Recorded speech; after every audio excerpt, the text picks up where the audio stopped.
Hello and welcome to the Eastern Front. My name is Delbor Rohac and I'm a senior fellow at the American Enterprise Institute. I'm joined by my friend Julia Joja with the Middle East Institute, Georgetown, and George Washington Universities. On our podcast, we talk about the many challenges to European peace and security that have erupted along the line running from the Baltic Sea to the Black Sea, the Eastern Front, and about why those matter to the United States. Today, it's just the two of us. Giselle Donnelly won't be joining us today, and neither there'll be a guest. There are a few housekeeping items we want to go through and also talk a little bit about the many news items that have been in the headlines lately. If you enjoyed this episode, please consider subscribing, rating, and reviewing us on Apple Podcasts, Spotify, or wherever you get your podcasts. Thank you. First of all, let's start with some housekeeping items. So Giselle Donnelly, our dear colleague at AEI and friend, is no longer with us on the podcast. She decided to sort of take a step back from some of her duties and focus on her multi-volume book project about the emergence of American strategic culture. It's a loss for the podcast, but we do hope to see Giselle as a guest on one of the future episodes, perhaps when one of the forthcoming books is published. And on that occasion, Julia and I decided to kind of take a step back and reflect on the podcast. We've been really pleased by the listenership rates. We've been pleased by seeing many people sign up for the newsletter and engage with us in various forms. And we are planning a few changes to the structure of the episodes going forward, making it more exciting, making it slightly less artisanal, making it into a sleeker, more polished product. And the same goes true for the newsletter. So we'll be taking a little break in the month of August, and then we'll be back with slightly revamped, refreshed episodes, which should be on a very firm, almost Teutonic schedule, published every week, beginning in the first week of September. Julia, is there anything I'm forgetting that we ought to add? No, not at all. Rather to just reiterate that we'll be missing Giselle Donnelly dearly, that it's a big loss for the podcast, but that we know she's still supporting us from the background and that we're hoping we'll have her back soon. And as Dalibor said, we're taking a little bit of a summer break. I think nobody can hold that against us, but we're trying to take this time not just to reflect, but also to offer you an even better product. We've been heartened over the months and years by our readership, the audience, and the feedback that we've gotten. So we want to make it even better. And Dalibor, you've already alluded to a bit more of a structure. You can expect more of a news focus back and forth between the two of us, and then always interesting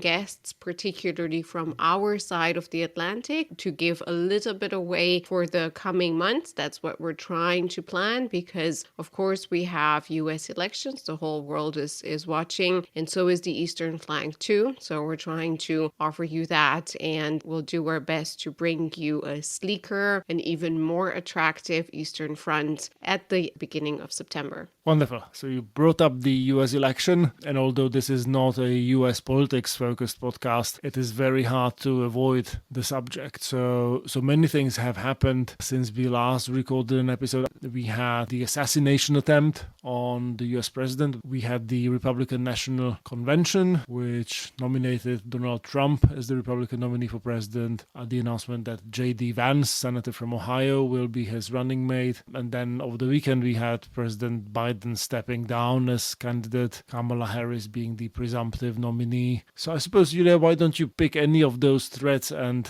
share anything that's on your mind? Maybe we can start with Kamala, and Kamala as a foreign policy figure, if you will. Tell us more. Yeah, that's quite a challenge. I'm now becoming, without ever having planned this, a bit of a resident US politics explainer back home in Romania. Thank God for Zoom. And so that has made me delve really as deep as possible into Kamala foreign policy, Kamala Harris, and what we can be expecting for transatlantic relations. Of course, these are the big questions that I think our audience too is wondering about, particularly those of you on the other side of the Atlantic, and how much of a game changer would Trump returning to the White House be? And now Kamala Harris. I am still a little bit dazed by the last last 10 days that you, Dalibor, just summed up, but also the last 24 to 48 hours. Just on Sunday afternoon, we learned, of course, we were sort of expecting Biden to withdraw from the race and to endorse his Vice President Kamala Harris. But as someone looking a bit from the outside on this, it's been dazzling to me how fast she has secured so much political support. So that, of course, creates a lot of questions on what we can expect. And unfortunately, we just don't know that much.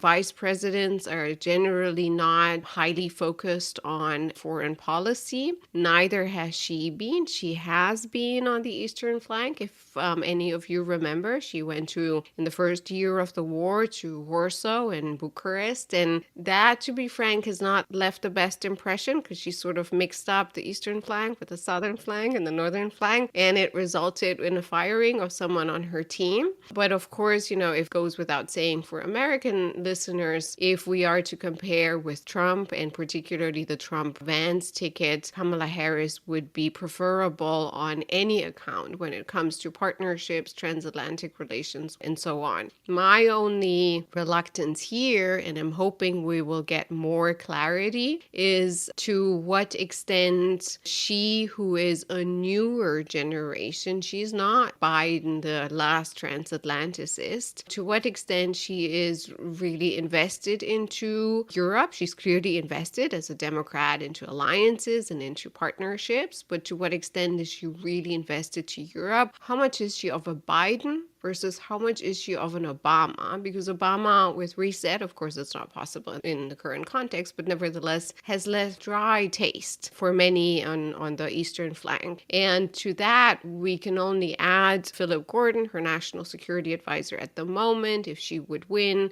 I'm guessing he would play a prominent role, maybe national security advisor, maybe state secretary, but he himself is focused traditionally on Western Europe, right? And since we're focusing on the eastern flank, we cannot get away from this eternal dichotomy, disparity between that is, of course, even more heightened with Russia's aggression between Western Europe on the one hand and Central and Eastern Europe on the other hand. And just to kind of wrap up the Kamala Harris questions, of course, the next few weeks, if her candidacy becomes even more certain, and that's something that I'm expecting, she will have to answer the question of how am I different from Biden, including on this very important folder, which is Russia and Ukraine. I would wish that I would see her or another Democrat favorite or candidate saying, oh, I'm going to revamp it all. I am going to change the policy. We need a strategy for Ukraine. That's what we're rooting for here on the podcast, right?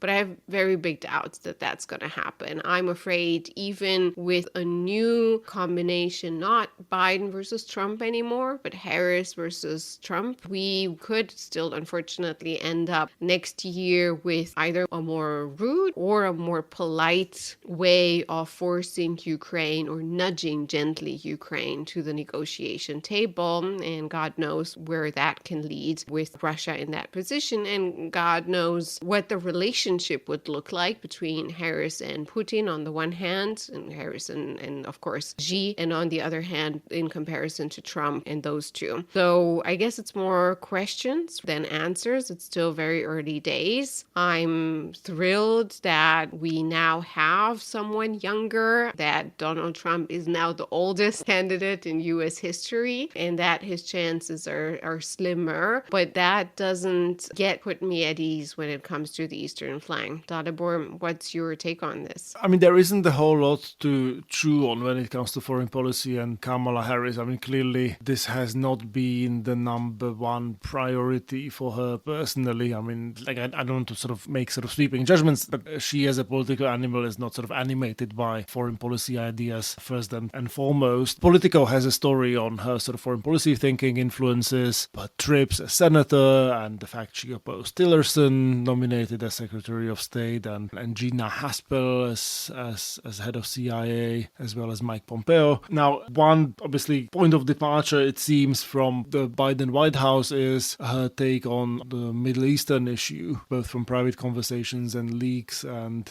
some of the reporting. It is pretty clear that she would take a much tougher position on the Netanyahu government, calling for ceasefire. I believe she's already announced, right, that she's boycotting his speech in Congress. Yeah. Yeah, I'm not sure if it's been sort of framed as a boycott. So he's coming on Wednesday. I think that he's supposed to be delivering that speech. She could have opted to preside over that joint session, but she won't be there. Not sure if I would call it a boycott, but still. And then on the other issues, especially the one that's most germane to the podcast, which is Ukraine. I'm sure she's been to the Munich Security Conference once or perhaps even twice, maybe even before the invasion. So has J.D. Vance.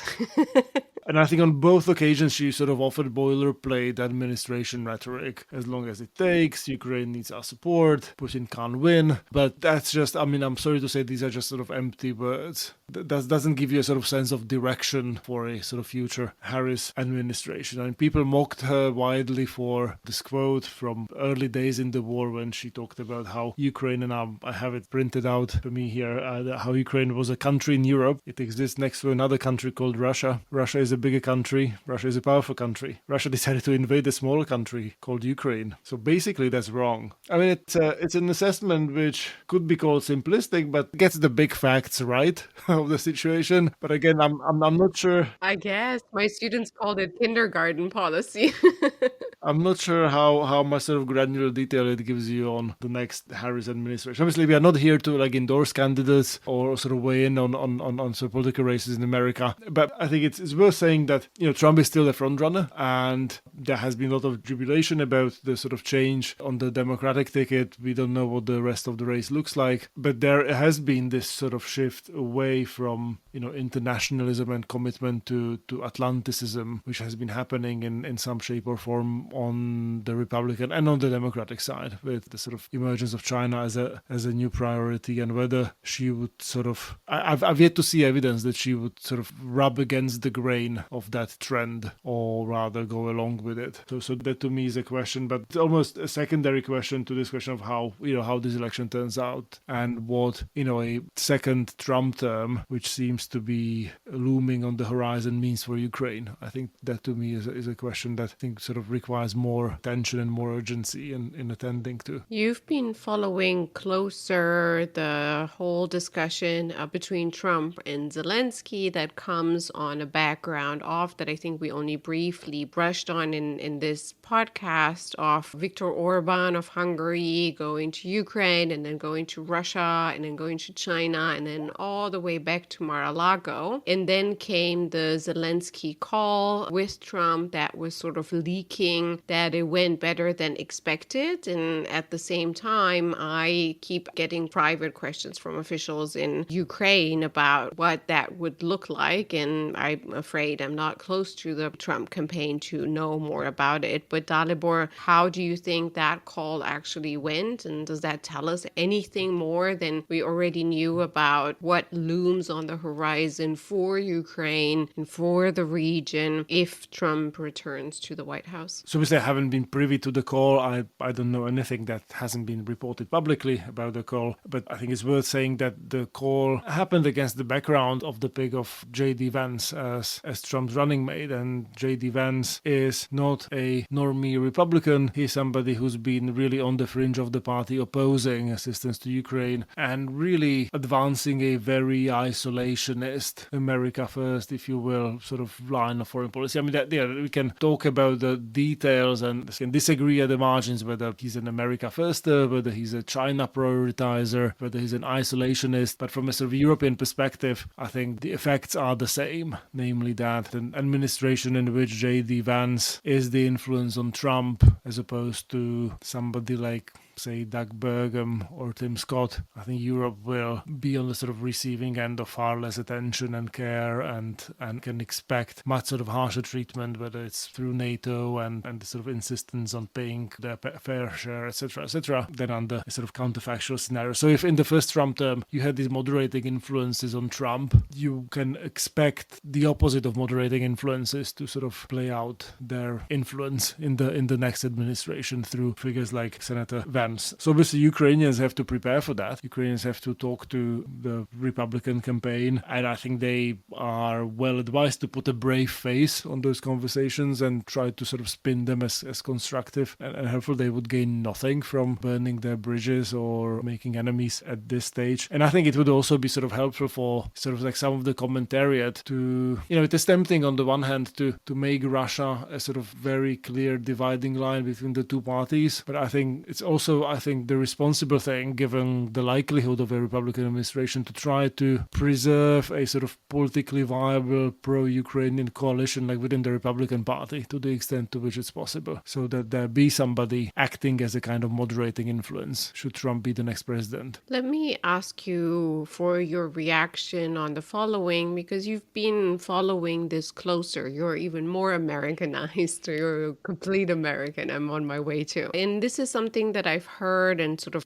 bits and pieces from a couple of contacts, colleagues, friends here in DC that are not part of the Trump campaign, but are close to and keeping an eye on, particularly the foreign policy domain, particularly what interests us, transatlantic, NATO, Ukraine. And they told me in, Trump-y fashion that the negotiation, of course, is coming if Trump comes to power, and that this negotiation can be in Ukraine's favor to some extent. It will very much depend on, maybe this is simplistic, but I think it could make sense, if a deal is being brokered that makes Trump look extraordinarily well. I'm joking to extrapolate this or to exaggerate this. If we want to get Crimea back, we should rename Crimea Trump Peninsula or something, based on the Polish model. That was the advice that I've heard from them, kind of indirectly to Ukraine. Do whatever you can to try to get him on his good side, to try to make him look good, because that's your chance. And then they also said, it cannot be a deal that is just miserable for Ukraine, because that will not go through Senate. Because in the Senate, as we've seen over the past year,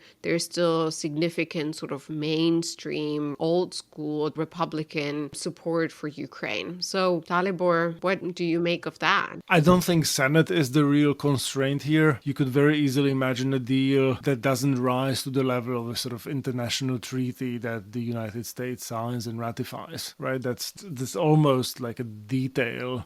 What Trump, I presume, wants is, some sort of like signing ceremony and a photo shoot, right? It's like sort of like the legal status of what is being signed and even the content, I think, are sort of secondary to him being able to claim credit for, the best deal in the history of humankind. So like something that like makes him look extraordinarily well might be aligned with a deal that actually helps Ukraine, but also the similarities between those two things can be very superficial. To me, the main parameter of what makes a deal good for Ukraine is its long-term sustainability in terms of preventing Russia from ever trying, aggression of this sort again. And for that, Ukraine needs security guarantees that are credible. So what sort of exchange of territories takes place and in whose hands which village ends, like that to me, like that's not my primary worry. I mean, I understand it is of concern to the Ukrainians, especially those who live in those areas, and there's a great deal of sort of humanitarian dimension to all this. But what is going to make a deal stick is whether Ukraine ends up in NATO, to put it bluntly, or something very close to that. And for that, I just don't see enough of a constituency. Like if the Biden administration aren't willing to move on this, we saw the NATO summit and how underwhelming it was. The idea that like under Trump administration, Ukraine would get into NATO or would get US military bases on its territory or like tripwires that would keep Russia away, that just strikes me as fanciful. I mean, by all means, we should try to make it happen. We should be making the argument for this. But if Trump says he'll fix it in 24 hours, I don't think what he means is a durable solution that will then... But wouldn't that make him look extraordinarily bad bad if a few weeks later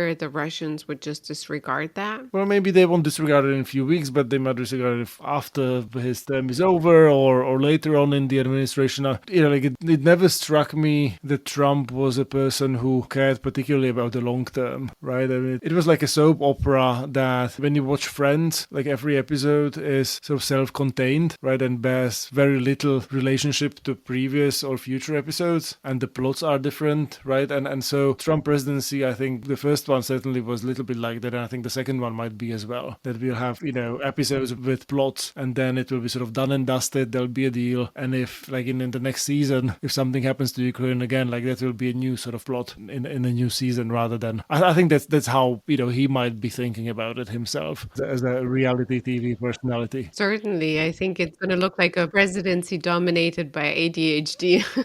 So none of this gives me confidence, but obviously Ukrainians themselves have a great deal of interest in explaining to the Trump team and to everybody that for this war to end, there has to be sort of security arrangements in place to prevent Russia from attacking again. I have no doubt that that's what they're doing. I think we should be helping them, and that's what we'll be doing with the podcast and with all the other soapboxes that we have in the months ahead. We can't really end the war. We can't really sort of change the political reality, but I think we can still try to make the pitch, make the argument to people who do wield some political and other influence. I endorse that conclusion, and I think that's a good one for us to smooth into the summer break. Wonderful. Julia, thank you so much. It's been such a pleasure doing this with you and with Giselle, whom we'll certainly welcome back on the podcast in the months to come. From me, Dalibor Rohac, and from Julia, thank you for listening to The Eastern Front, a podcast dedicated to security challenges that have erupted along the line running from the Baltic Sea to the Black Sea. You can find more episodes and additional content on our website, aei.org, on Apple Podcasts, Spotify, or wherever you get your podcasts. Please do get in touch with us on Twitter using the hashtag EasternFrontPod, written as one word. And don't forget to sign up for the Eastern Front's newsletter through the link included in the show notes to receive more content from the Eastern Front. I should add that we'll be revamping the newsletter as well in the weeks and months ahead. And if you enjoyed this episode, please consider subscribing, rating, and reviewing us. Thank you, and goodbye.